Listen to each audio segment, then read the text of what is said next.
ምን ያክል እንደምትወደኝ አሳይተኸኛል አባዬ። ሌላው ነገር ግን ለኔ ምንም ጥቅም የለውም። በእኔ ወንጀል አንተ ታስረክ ያላንተ ማሳለፋችሁ ቃት ለኔ ምንም ደስታ አይሰጡኝም። አቢጌል ስሜታዊ ሆንሽ ነው። ፖሊስ እባክሽ እሷ የምትልህን አትስማ፣ ውሸቷን። ውሃም ሆነ ሌሎች ማስረጃዎች አቢጌል እንደፈጸመች ነው የሚያሳየው። እርሶ እኔ ነኝ አሉ እንጂ አቢጌል ምን ያደረግሽ? አሁን ነኝ ስራት አርኪ አንድ እርምጃ ባልራመድስ ለቀማ በሞክርስ እተኩስብሻለሁ። ትገለኛለህ? እባክሽን አቢጌል ሌላ ጣጣ ውስጥ ሳንገባ ወደ ህግ ቦታ እንሂድ። አይ አይደል? እኔም እንደዚህ ያደረኩት አንተ ራስህ ለመከላከል እገልሻለሁ አልክ። እኔም እንደዚህ ያደረኩት ስለዚህ ጥፋተኛ ነኝ። አሁን ሰደኝ አልፈልግም። እንዳትወስዳት ዞር በል ለቀቃት። ስራት ይሄ ጉዳይ ነው። ስራት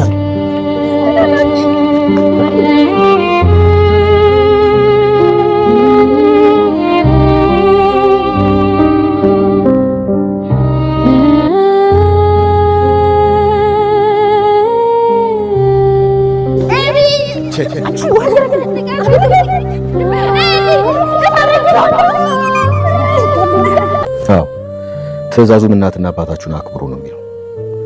እናንተም ከምንም በላይ የሚወዷችሁ ወላጆቻችሁ ናቸው። ወላጆቻችሁ ማለት ዓለማችሁ ናቸው። በቃ ከነሱ ትዕዛዝ በፍጹም እንዳትወጡ። እኔ አልወጣም አባዬ። ግን እንደዚህ ልጥራው? እሱ ስራውን እየሰራ ነው። እናትና አባት ያላቸው ልጆች እድለኞች ናቸው። ወላጆቻችሁ እርዳታ ካስፈልጋቸው እርዷቸው። እርዳታ የማያስፈልጋቸው ከሆነ ደግሞ በሚፈልጓችሁ ጊዜ አብራችሁ ሁኑ።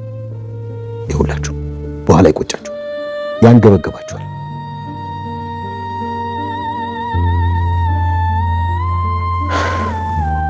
ግን ምን ያደርጋል አባቴ እኔን ስኬት ሳይ ሞት ቀደም። ዳሪ ልክ ነው። ሁላችንም ቢሆን እንደ ግርሳት የሚያንገበግበን ነገር ወላጆቻችንን አለማስደሰታችን፣ ውለታቸውን መክፈል አለመቻላችን። ስለዚህ በማንኛውም ሁኔታ ወላጆቻችሁ የሚሏችሁን ነገር ስሙ።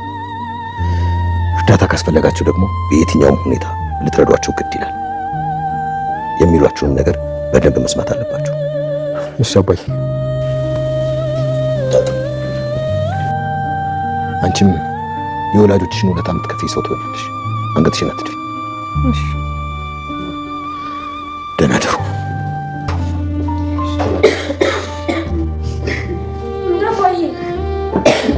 አባዬ ኤቢስ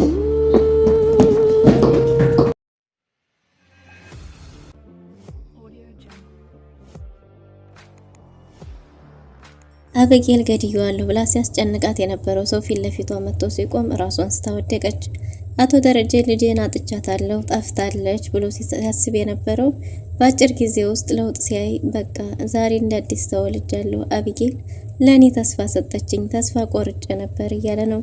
ወይዘሮ ማርታም እባክህ ደሬ ምናልባት በዚህ ልክ ተስፋ ታደርጋ አይታወቅም፣ አበጌል ከራሷ በላይ የምትወደውም የለምና ራስ ወዳድ ናት፣ ምናልባትም ያን ያህል አንተ እንደምትለው አልተቀየረች ይሆናል ብላው ነበር።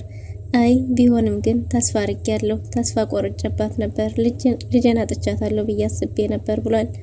ግን ደግሞ አሁን አበጌል እንደ አዲስ ወልዳኛለች እያለ ነው። ገዛኸኝ አቶ ደረጀ ደብቆ ያስገባውን ልጅ ማንጅራቱን ብሎ ደፍቶታል። እንግዲህ አቶ ደረጀም ይሄንን ልጅ ከሱስ እንዲወጣ ሱስ ማገገሚያ ውስጥ አስቀምጦ እስከዛሬ ድረስ ያ ሁሉ ፈተና የነበረው ለአበጌል ልጁን በመግደሏ እንድትጸጸት ፈልጎ ነበር። ግን ደግሞ እስከ መጨረሻው ዕለት ድረስ ስለ ልጁ መሞት ሳይሆን ታስብ የነበረው ስለሷ ራሴ ልክ ነኝ መግደሌ ትክክል ነው ብላ ነበር ስታምን የነበረው። እናም እንግዲህ አቶ ደረጀ እኔ ገድየዋለሁ ብሎ እጁን በሰጠበት ጊዜ አቶ ደረጀ እጅግ በጣም ከፍቶት ነበር። ነገር ግን አበጌል ወደ ቤት ከተመለሰች በኋላ ግን ቤት በተቀመጠችበት ጊዜ ቤት መኖሯ ያላባቷ ምንም እንደሆነ ያላባት ምንም ነገር እንደማያምር ተረድታለችና ለዛም እንግዲህ እውነታውን ተናግራ እኔ ነኝ ውሰዱኝ ብላ እጇን ሰጥታለች። ግን ደግሞ በተቻላት መጠን ፖሊሱን ለማስረዳትም ሞክራለች ማለት ነው። አበጌል ይሄንን እውነት ስታውቅ አቶ ደረጀ ትቆጣኛለች ብሎ ሲጠብቅ የነበረው ልጁ እንደውም ደስተኛ ሆናለች። አንተ እኮ ምን ያህል እንደምትወደኝ ፍቅርህን በተግባር አሳይተኸኛል። በዚህ ልክ እኔን ለመቀየር ስትደክም ኖረህልኛል። እንደውም አመሰግናለሁ ብለዋለች። የአበጌል መቀየር ቤተሰቡን ሁሉ አስጨንቆታል። በዛ ላይ እንግዲህ አበጌል ሌላ ትልቅ ፈተና ተዘጋጅቶላታል። ይህንንስ ፈተና በምን መልኩ ልታልፍ ትችል ይሆን? ሰላም ሰላም ውድና የተወደዳችሁ ውድ ቤተሰቦች እንደምን አላችሁ? በያላችሁበት የዓለም ዳርቻ ሰላማችሁ ብዝት ይበልልን እያልን በአዲስ መጥተናል። በቅንነት ላይክ፣ ሼር፣ ሰብስክራይብ እያደረጋችሁ ቤተሰብ አድርጉን። በባለፈው ክፍል እንደተመለከትነው ዳጣ ተከታታይ ድራማ እንግዲህ አቢጌል ወደ ቤቷ ተመልሳ ነበር። አቶ ደረጀም እኔ ነኝ የገደልኩት ብሎ እጁን ሰጥቶ ነበር። ይህም የሆነው ምንድነው? አቢጌልን በተለያየ መንገድ ቢፈትናትም አቢጌል በጣም ከባድና ደረቅ ስለነበረች ራሷን የምትወድ ከራሷ ውጭ ሌላ ምንም የማይታያት ስለሆነች አቶ ደረጀም ልጄን በዚህ መንገድ አላሳደግኩኝም፣ ልጄ ስጠፋ ተስፋ ቆርጬ አርፌ አልቀመጥም እያለ ነበረ። እናም እንግዲህ ተስፋ ያለ መቁረጥ አቶ ደረጀ የተቻለውን ብዙ ነገር አድርጓል። ግን ደግሞ አቶ ደረጀን እንዲቆርጥ ተስፋ እንዲቆርጥ ያደረገው ነገር ቢኖር ምንድነው? ናታን ያልወለደው ልጁ የአባቷን ሚስጥር የቤተሰቧ ትዳር እንዳይፈርስ መከራውን እያየ በነበረ ጊዜ በሰላምና በቤተሰቡ ጉዳይ ያለው ነገር እንደዛ እያብሰለሰላትና እውነቱን ማወቅ አለብኝ እያለች ስትታገል የነበረበት ጊዜ በጣም ከባድ ስለነበረ እንግዲህ አቶ ደረጀ የበለጠ ተስፋ ቆርጦ ነበር። አንድ ክፍልም አጉሮ ማስቀመጥ ደረጃ ደርሶ ነበር። ያም ቅጣት እንግዲህ የበለጠ አባቷን እንዲጠላ እንጂ አባቷ ለሷ ብሎ መሆኑን ልትረዳው አልቻለችም ነበር። አንተ እኔን አትወድም፣ የምትወደው ዳጣን ነው ብቻ ነበር፣ በጭራሽ እኔን አንተ አትወደኝም እያለችም ስትል ነበርና እንዲሁም አባቷን ከፊት ለፊቷ ስታየው ቅጣት፣ መገረፍ፣ መታሰር ብቻ ነበር የሚታያት የነበረው። ወይዘሮ ማርታም እኔ አንቺን እየተከተልኩ ብዙ ስህተቶችን ሰራሁ፣ የባሰ ብዙ ጥፋቶችን አጠፋሁ፣ ባሌን እንዲጠረጥር አደረግሽኝ፣ ግን የትኛው ነው እውነት? አንድም እውነት የለሽም እኮ እያለቻት ወይዘሮ ማርታም እንግዲህ አቢጌልን እንድትማር ለማድረግ እየሞከረች ነበር። አባትሽ ላንቺ በጣም ብዙ ዋጋ ከፍሏል፣ አንቺን እዚህ ደረጃ ለማድረስ በጣም ብዙ ዋጋ ከፍሎብሻል። አንቺ ግን እሱን ላንቺ ካለው ፍቅር የተነሳ ጥላቻው እየታየሽ ነው። ደረጀ በጭራሽ ልጆቹን የሚጠላ አባት አይደለም። እንኳን ለእናንተ ለወለዳችሁ ለማንም አባቱ ነው ማኖር ይችላል። እያኖረም ነው፣ እያይሽ ነው። ስለዚህ ደሬ እንዲህ አይነት ሰው አይደለችም እያለቻት ነበር። ግን ደግሞ ወይዘሮ ማርታ ትዳሯን እንድትጠራጠርና በሰላም ጉዳይ ላይ እንግዲህ አቶ ደረጀና ከአቶ ናታን ጉዳዩ እንደማያልፍ በዚህም ደግሞ ዳጣም ወደዛ ቤት ከገባችበት ሰዓት ጀምሮ ዳጣን የአቶ ደረጀ ልጅ ናት ብላ መጠርጠር በጣም ብዙ ስህተቶችን ስትሰራ ነበር። እናም እንግዲህ በዚህ ስህተት አቢጌል በጭራሽ ልትማር አልቻለችም። በስተመጨረሻም እንግዲህ አቶ ደረጀም በአቢጌል ጉዳይ ያለውን ነገር ተስፋ መቁረጥ ደረጃ ደርሶ ነበር። ግን ደግሞ ይሄ ልጅ እንግዲህ ብዙ አደንዛዥ እጾችን ይጠቀም ስለነበረ በእነዛ አደንዛዥ እጾች ምክንያት ደንዝዞ ስለነበር ወደ ውስጥ ሲገባ በዛን ጊዜ አቢጌል ባትመታው ኖሮ እሷ ላይ ጉዳት ያደርስ ነበር። ግን ደግሞ አቢጌልም አልሞት ባይ ተጋዳይ ስለነበረች ራሷን ለመከላከል ስትል ልጁን እንግዲህ ውሃና እሷ ሆነው መተውታል።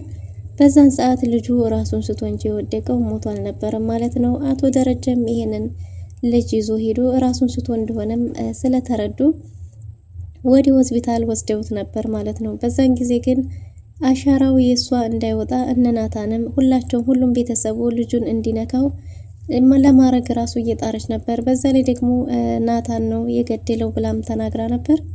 በዚህን ጊዜ ወይዘሮ ማርታ እዚህ ቤት ካሜራ አለ እያለች ነበር ማለት ነው። ካሜራ አለ መባልን ስትሰማ እንግዲህ እውነቱን ለወይዘሮ ማርታ ተናግራለች። ወይዘሮ ማርታ ልጁ ባልሰራው እንዲጠረጠር ስታረጊ የነበረው አንቺ ባጠፋሽው ጥፋት ነው እያለቻት ነበር። ከዛም አልፎ ተርፎ ከሀገር አስወጡኝ እንጂ እኔ በጭራሽ መታሰር አልፈልግም፣ በዚህ አመት ተመራቂ ነኝ እያለች ነው። ግን ደግሞ አቶ ደረጀ በጭራሽ ከሀገር እንድትወጪ አላደርግም፣ እጅሽን ለህግ ትሰጫለሽ፣ እጅሽን ስጪ እያለ እያናገራት ነበር በተደጋጋሚ። ግን ደግሞ ይሄን ያደርግ የነበረው አቶ ደረጀ ከፖሊሱ ጋር ተነጋግሮ ልጁ እንደተበላሸችበትና የዲሲፕሊን እጥረት ስላለባት እንግዲህ በስርዓት በዲሲፕሊን እንድታድግለት ስለፈለገ መጀመሪያ ከህግ አካላቶች ጋር ተነጋግሮ ይሄን ነገር እንዲያግዙት አድርጎ ነበር።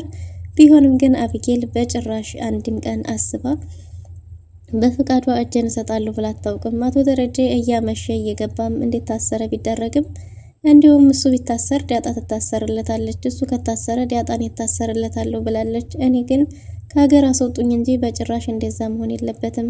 ዳጣ ባትታሰርለትም እንኳን እውነቱን አጣርተው ሲደርሱበት እሱን ይለቁታል። እኔ ግን ከገባሁ አልወጣም። 15 ዓመት እታሰራለሁ። ስለዚህ እኔ 15 ዓመት ቆይቼ እስከመመጣ ድረስ ሁሉም ነገር ዓለም ይቀየራል። ከዛ ወጥቼ ምን ላረግ እንደምችል እንኳን አላውቅም፣ ተስፋም አይኖረኝም ብላ ተስፋ ቆርጣ ነበር። ግን ደግሞ ይህንን ጉዳይ ሁሉም ቤተሰብ ከዲያጣና ከውሃ እንዲሁም ከሰራተኞቹ ውጪ ሁሉም ቤተሰብ ያቅ ነበር።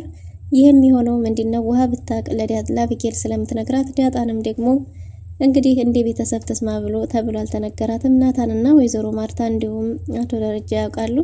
ለዛም ነበር እንግዲህ በዚህ ልክ ሲያስጨንቋት የነበረው። የሚያስጨንቋት የነበረው እሷ እንድትጨነቅ ተፈልጎ ሳይሆን እውነቱን እንድታወጣ ነበር።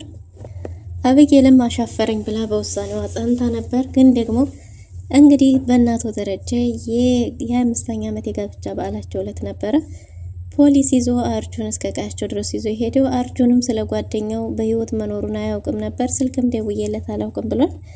እናም እንግዲህ በዛን ዕለት ሙሉ ቤተሰቡ ምርመራ ፖሊስ ጣቢያ አድሯል ማለት ነው። እና አቢጌል እንግዲህ ክዳ ነበር። እንዲሁም መላፊ ቃላትን መርማሪ ፖሊሱን ስትሳደብም ጭምር ነበር ማለት ነው። ግን ደግሞ መርማሪ ፖሊሱም ለአቶ ደረጀ ሲል እንደምንም ታግሷት መጀመሪያ የሚያወሩበት ጉዳይ ስለነበረ በምርመራው መሰረት ውሃ ሁሉንም ነገር ተናግራለች ማለት ነው።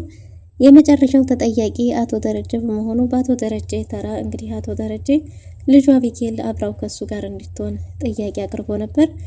ጥያቄውም ተቀባይነት አግኝቶ አቢጌል በመጣች ጊዜ አቢጌልም ምንም የምታውቀው ነገር እንደሌለ የገደለችውም ሆነ የምታውቀው ልጅ እንደሌለ ተናግራለች። በዚህን ጊዜ መርማሪ ፖሊሱም እንግዲህ አሁንም ቃልሽ ነው ወይ? ባሉን መረጃ መሰረት ግን አንቺ እንደሆንሽ ነው የልጁ ገዳይ የሚያሳየው የሚል ጥያቄ አቅርቦ ነበር። እንደውም አንተ የህግ አካልም አትመስልምና ልጠይቀኝም አይገባም የሚል ምላሽም ሰጥታ ነበር።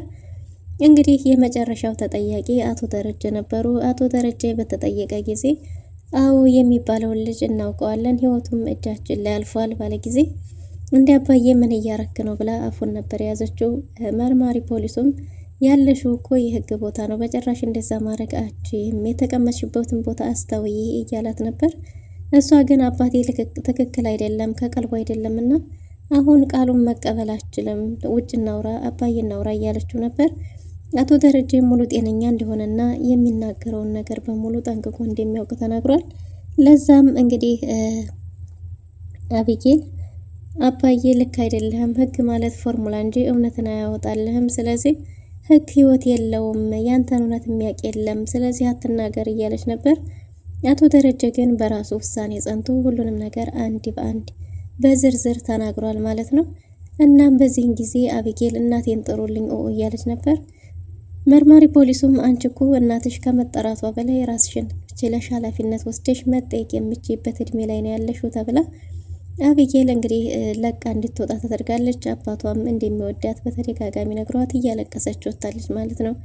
አቶ ደረጀም አምሽቶ ቤቱ ሄዶ አድሮ ጧት ግን ልክ እንደ እስረኛ አስክሬኑ እንዲወጣ የአስክሬኑ ያለበትን ቦታ ሊያሳይ ሄዷል ማለት ነው። በዚህን ጊዜ አቢጌል በዛች ትንሽ ሰዓታት ውስጥ ስለ አባቷ ቤቱ ያለ አባቷ ምን እንደሚመስልና አባቷ ለሷ ሲል የከፈለው ዋጋ አቶ ደረጀም ይሄን ሁሉ ዋጋ የሚከፍለው ለምንድን ነው? እኔ ምን ስላደረኩለት ነው? እኔ ወለደኝ እንጂ ከመወለዴ ውጪ ሌላ ምን የሚያተረፍኩለት ነገር የለም። ግን በዚህ ልክ ነው ለምንድን ነው ዋጋ የሚከፍልልኝ እያለች ስታስብ ነበር። በዛ ላይ ወይዘሮ ማርታም እንድትጸጸት አንዳንድ ነገሮችን እያለቻት ነበር። ያንቺን ግርፋት ለመቀበል ያንቺን ጥፋት የራሱ ጥፋት አድርጎ ባላጠፋው ቅጣትሽን ሊቀጣልሽ አባትሽ እጁን ሰጠ እያለቻት ነበር። እንግዲህ አቢጌልም ሌት ተቀን ስታለቅስ ነበር። አቢጌል በጣም ስብር ብትልም ግን ደግሞ ወይዘሮ ማርታ በዚህ ሁኔታም ሆና እኔ እሷን ማመን አልችልም እያለች ነው።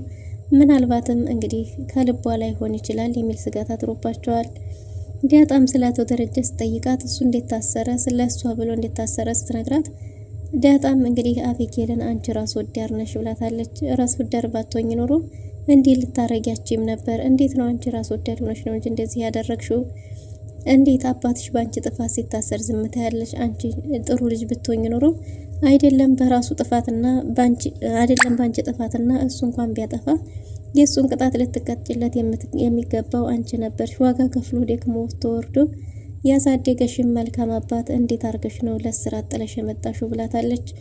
ይሄ ሁሉ ነገር እንግዲህ እያስተጋባ አብጌልን ሰላም ነስቷታል። አብጌልም አባቷ በወጣ ጊዜ እንግዲህ ዳጣ ውሃ አባቷን ለማስለቀቅ ያንን ሁሉ ስትታገል ነበር። ግን ደግሞ አብጌልም አልቻለችም። አብጌል ጥፋ አባዬ ምንም ያጠፋው ነገር የለም፣ እሱ ምንም የሚያውቀው ነገር የለም። ሰኔ ልጁን የገደልኩት እኔ ነኝ። ስለዚህ ቤተሰቤን አታስጨንቁ፣ አሁን እኛ መሄድ እንችላለን። አባቴ ባላጠፋው ጥፋት መቀጣት የለበትም ብላለች። አቶ ደረጀ ምን እያልሽ ነው? ተረጋጊ። የምትይው ነገር ስሜታዊ እየሆንሽ ነው። ረጋ ብለሽ አስቢ። ትክክል አይደለሽም። የእሷን ቃላት ተስማት መርማሪ እያለ ነበር አቶ ደረጀ። አይ አባቴ ምንም የሚያውቀው ነገር የለም፣ ሲጀመርም ጉዳዩ ሲፈጠር ራሱ አባቴ ቤት ውስጥ አልነበረም ብላ መርማሪ ፖሊሱን ሽጉጡን ለመቀማት ግብ እያለች ነበር። መርማሪ ፖሊሱም ካጠገቤ ራቂ፣ ካልሆነ ግን እንዲተኩስ ታስገድጅኛለሽ እያላት ነበር። እሷም ተኩሰህ ልትገለኝ ነው እና ከቀረብኩስ ምን ታረጋለህ እያለች ከሱ ጋር ግብ በፈጠረች ጊዜ ወይዘሮ ማርታ እጅግ በጣም ደንግጣለች። ሙሉ ቤተሰቡ በጣም ተደናግጧል። ተረጋጊ ብትባልም ይሄው እኔ ሽጉጡን ልቀማ ብል ተኩስብኛለህ አይደል? እኔ የሚያደረኩት ይህንኑ ነው፣ ለራሴ መከላከል ነው። ከራሴ ከመከላከል ውጪ ያጠፋሁት ጥፋት የለም። ለዛም እኔም መቀጣት የለብኝም ህግ ካለ እያለች ነው። ፍትህ ካለ እኔ ልቀጣ አይገባም። ልጁ በጥፋቱ እንጂ የሞተው እኔ አይደለሁም የገደልኩት ብላለች። ግን ደግሞ ቢሆንም ለሁሉም ነገር ቅጣቴን እኔ ነኝ መቀበል ያለብኝ፣ እንሄድ ብላ ወስናለች። መርማሪ ፖሊሱም እሺ ብሎ ይዞ በሄደ ጊዜ ውሃ አስቸግራለች ማለት ነው። ውሃ ይዛሃት አትሄድም በጭራሽ እያለች ግብ ፈጥራለች። ሙሉ ቤተሰቡ እየታመሰ ነው። ውሃ በጭራሽ አብጌል አትሄድም እያለች ነው። ውሃን እንደምንም አረጋግተው ወደ ቤት አስገብተዋታል።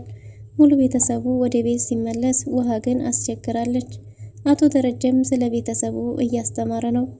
ምንም ልጅ ቢሮጥ አባቱን ሊቀድም አይችልም። ልጅ ቢሮጥ ቤተሰቡን ሊቀድም አይችልም በምንም ሁኔታ።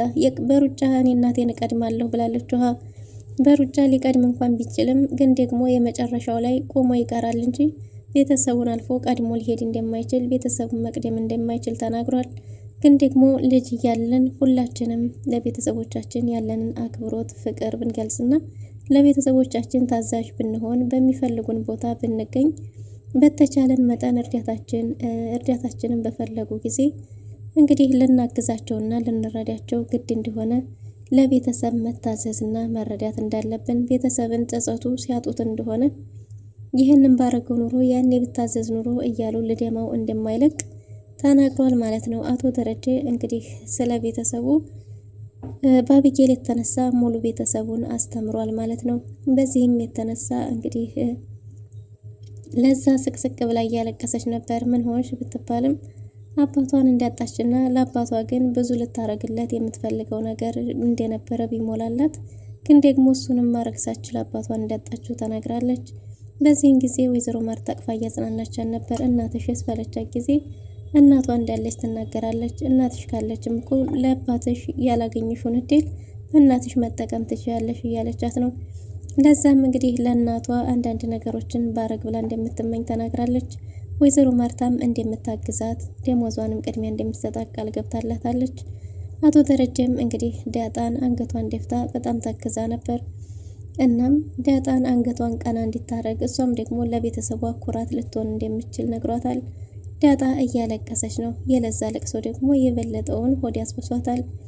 ወይዘሮ ማርታ ሰላምን ጠይቂያት ነበር። ወደ ቤት ካልተመለስኩ እያለች ነው ባለችው ጊዜ አቶ ደረጀ ቤት ተከራይተን ልናኖራት እንችላለን እንጂ በጭራሽ ወደዚህ ቤት አትመለስም የሚል ውሳኔ ላይ ደርሷል። የአብጌል ጉዳይ በዚህ ሁኔታ ከተጠናቀቀ ደግሞ በሰላም ጉዳይ ምን ሊፈጠር ይችል ይሆን? የአቶ ደረጀስ ሚስጥር መቼ ሊወጣ ይችላል? አብጌልስ ተቀይሬያለሁ ያለችው የእውነት ከልቧ ነው ወይስ ምን ሊፈጠር ይችላል የሚለውን በቀጣይ ክፍል ይዘን እንመጣለን። ለዛሬ የነበረን ቆይታ ይመስል ነበር። መልካም ጊዜ